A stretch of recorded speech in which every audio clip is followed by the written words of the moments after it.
A gente volta a falar agora sobre a eleição nos Estados Unidos. Assim que Biden se intitulou presidente dos Estados Unidos, de olho em 2022, muita gente logo aproveitou para tentar contato com o democrata. O governador de São Paulo, João Dória, por exemplo, parabenizou o Biden por ter vencido as eleições. Abro aspas. Como governador do estado de São Paulo, maior parceiro comercial dos Estados Unidos no Brasil, gostaria de fortalecer os laços entre nossas sociedades. São Paulo apoia políticas economicamente orientadas pelo mercado, aliadas à proteção ambiental. Fecho aspas. Ciro Gomes foi outro que mandou mensagem. No texto, o brasileiro parabeniza Biden e deseja que sua eleição à presidência venha marcar a virada para melhor, melhor dizendo, nas relações entre os Estados Unidos e o Brasil. Ciro ainda reafirma sua candidatura à presidência do Brasil em 2022. Sua eleição deu a muitos de nós, no Brasil e em toda a América Latina, a esperança de poder trabalhar com seu governo e com os americanos de todos os quadrantes da vida nacional, dentro e fora de cargos públicos. Rodrigo Maia também se posicionou. Disse: a vitória de Joe Biden restaura os valores da democracia verdadeiramente liberal, que preza pelos direitos humanos, individuais e das minorias. Parabenizo o presidente eleito e, em nome da Câmara dos Deputados, reforço os laços de amizade e cooperação entre as duas nações. Mas com você, Fiuza, a sua avaliação aí sobre essa série de manifestações de João Dória, Ciro Gomes, Rodrigo Maia. O que achou, Fiuza? Olha, uma coisa linda, né? Uma coisa linda, pomposa, né? Os laços democráticos, só que eles estão todos atropelando a democracia. Eu volto a dizer, quem está condecorando ou cumprimentando, né, fingindo que é contra o fascismo, né? Eles são contra o fascismo imaginário do Donald Trump, né? Esses personagens todos aí estão atropelando as regras da democracia, né?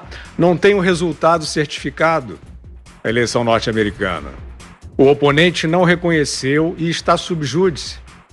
Eles estão... Olha, Vitor, eu vou dizer o seguinte, se houvesse ali uma tentativa de ser diplomático no seguinte sentido, olha, a primeira aferição, né, trouxe Biden como o vencedor, e eles não quisessem ficar calados, eles poderiam fazer... cumprimentar com ressalvas, né? Aguardamos o desfecho do processo democrático de aferição do resultado. Mas não, ninguém teve essa preocupação. Então, quem não teve essa preocupação está atropelando a lei. Está atropelando a lei. Está tentando impor na marra uma ideia. E isso é muito grave. E eu volto a dizer, esse resultado, esse processo vai ter um desfecho. E mesmo se esse desfecho for o reconhecimento da vitória de Joe Biden, todos esses que celebraram um resultado antes desse resultado ser consagrado pelas leis, terão afrontado a democracia. E é isso que está acontecendo. Agora, essa ideia de que nós temos aí uma virada para o bem... não encham a paciência, uma virada para o bem. Onde é que está o bem? O que é o bem? Né? O bem é essa parceria obscurantista com grupos particulares, dinheiro chinês, trancamentos não científicos da população, autoritarismo velado, fantasiado de medida de segurança sanitária. Isso é o bem? O bem é aumentar impostos, era o que os democratas faziam. O que é, Vitor, resumidamente, o governo Trump, com quem eu não tenho nenhuma simpatia, não me interessa Trump, né? Eu quero falar dos que os meus olhos enxergam. 4 anos de inclusão, ou não? Não foram 4 anos de melhoria de vida para as minorias? Negros, latinos, gays, imigrantes legais. Foi isso ou não foi isso que aconteceu nos Estados Unidos da América? Então, que história é essa de estamos combatendo o fascismo, o nazismo, o autoritarismo? Que história é essa? Né? Quer dizer, desistiram dos fatos de vez? Isso não é verdade, isso não é real. Foi um governo livre, um governo que teve, inclusive, bastante resultado no combate ao terrorismo, mas sem ser um governo brutal, ao contrário, um governo que trouxe mais paz no cenário internacional, Então esses personagens todos eles estão se fantasiando, eles estão se fingindo de democratas e atropelando, neste momento, as regras da democracia. Bom, e agora sim, olha quem pintou aqui, já está com a gente, a nossa querida Ana Paula Henkel, chegou em boa hora. Ana, antes de mais nada, boa tarde para você, seja bem-vinda, que bom tê-la aqui, boa semana, Ana. Boa tarde, Vitor, Zé, nossa audiência, parceiro Fiuza, boa semana. Frio aqui e muita treta, muita coisa para a gente conversar sobre a eleição americana.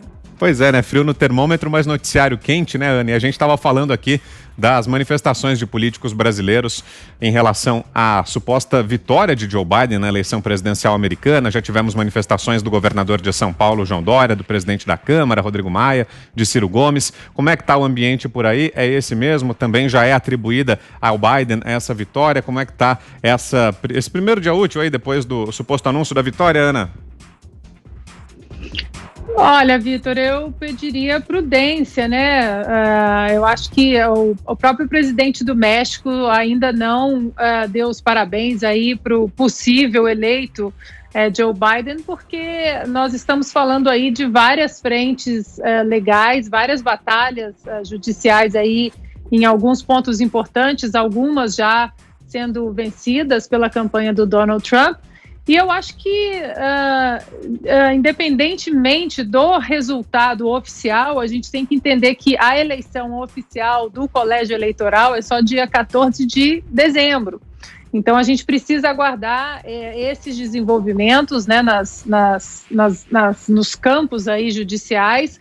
São alguns estados aí que estão recebendo uma quantidade grande de documentos e processos da campanha do Donald Trump. Então, eu acho que a gente tem que aguardar, acho que a sociedade americana, se existe, né, se existiu fraudes que possam ser comprovadas, então a gente tem que aguardar. Lembrando que na eleição de 2000, né, quando teve aquela confusão toda entre George W. Bush e Al Gore, os democratas pediram a recontagem dos votos ali na Flórida, o país parou 37 dias, né? Então, ficaram sem saber quem seria o presidente eleito, e mesmo a imprensa dando Al Gore como vencedor da Flórida e o possível presidente eleito. Depois o caso foi para a Suprema Corte e ali na recontagem, no todo o processo analisado pela Suprema Corte, a vitória foi dada a George W. Bush. Então, eu acho que prudência...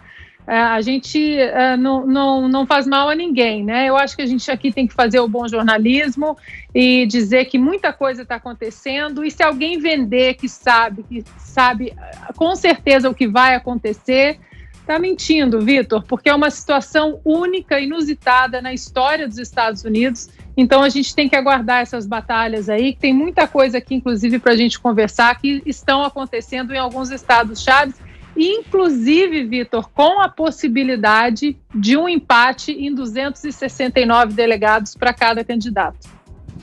Boa, daqui a pouquinho você explica essa história pra gente então, Ana. Deixa eu voltar com o Zé, queria ouvi-lo também, Zé, sobre essas manifestações de políticos aqui no Brasil. O que achou dessas reações, Zé? Pois é, são umas reações assim, que vão de oportunistas a, vamos dizer assim, formais, né? O presidente do Tribunal Superior Eleitoral. Aqui, Ana, ninguém tem dúvida, ninguém tem absolutamente mais nenhuma dúvida de que Joe Biden será o próximo presidente dos Estados Unidos. Ele está virtualmente eleito, como foram eleitos os últimos presidentes da República, inclusive o Donald Trump. O presidente Jair Bolsonaro imediatamente não declarou como presidente do México, até o presidente da Rússia, né? Não declararam, talvez esperando, aguardando exatamente o pronunciamento oficial. Eu acho muito prudente e acertado do presidente Jair Bolsonaro, e que seria até uma deslealdade. A diferença é que o Donald Trump ainda não assumiu a derrota. É o que falta, né? E é por isso que o presidente Jair Bolsonaro ainda não deu nenhuma declaração nesse sentido. O vice-presidente Hamilton Mourão conversou com o presidente Bolsonaro e ele está dizendo que haverá um momento que o presidente vai declarar. Eu entendo como esse momento propício quando o presidente Donald Trump assumir a derrota. Ele precisa assumir a derrota, porque, como disse a Ana muito bem, a eleição só se dá depois da reunião do colégio eleitoral, né? Nós estamos falando da eleição de delegados, né, que eles não mudam, não é uma eleição, vai mudar a compra de votos entre delegados, não é assim. Cada estado obrigatoriamente dá os votos dos delegados. Então, essa é a diferença. O presidente do Tribunal Superior Eleitoral, o Barroso, Luiz Roberto Barroso, esteve, inclusive, acompanhando nos Estados Unidos esta eleição. Ele era um dos observadores, né? E não foi a convite do governo, mas sim a convite de uma instituição que preserva a democracia. Não existe o observador no sentido de censura, o que pode mudar. É um observador mesmo. Ele só vai observar. É como aqui no Brasil, nas eleições. Os observadores internacionais são convidados e eles só observam. Eles não têm absolutamente nenhuma autoridade, não vão lá olhar a urna e não são juízes e nem julgadores. Eles observam e emitem sua opinião. Então, o presidente do TSE do Brasil, né, já emitiu a sua opinião. Assim como o presidente da Câmara, dizendo que é resgatada a verdadeira democracia liberal, né? Foi uma palavra forte dele. E o governador de São Paulo, João Dória, quase que decretando um Brasil independente, um São Paulo país, dizendo que vai abrir representação em Nova York, né? E vai competir com a representação oficial do Brasil em Washington, né? Quer dizer, e dando uma de chefe de poder por aqui. E o Ciro Gomes, evidentemente, que nem é tão fã assim do Joe Biden, que para mim não significa nenhuma revolução, e eu não vejo em Joe Biden esse esquerdismo todo que as pessoas estão vendo, e nem que ele é o salvador do mundo. Ele é presidente dos Estados Unidos, será presidente dos Estados Unidos, se confirmado, e vai defender os interesses dos Estados Unidos. Ele não foi eleito para defender o interesse do Brasil, e nem da Argentina, nem de lugar nenhum. Então essa é a história. No mais, o governo brasileiro já está se organizando para participar, sim, do processo de transição e se encontrar com representantes do Joe Biden exatamente para definir uma pauta de debates, tendo 2 pontos principais: a pauta do meio ambiente e a pauta do agronegócio e aço.